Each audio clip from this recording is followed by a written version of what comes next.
chicken adobo is not only a dish, but it's also represent the culture of the Philippines.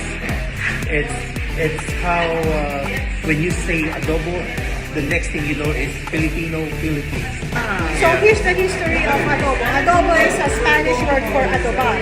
Adobar means because long time in the Philippines we were colonized by the Spanish, we don't have a refrigerator during that time, right?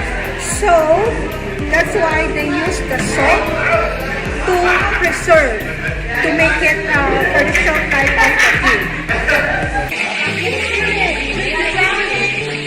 The meat in a high temperature. How many onions? 2 onions.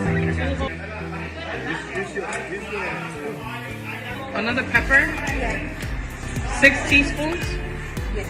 Just the flavor.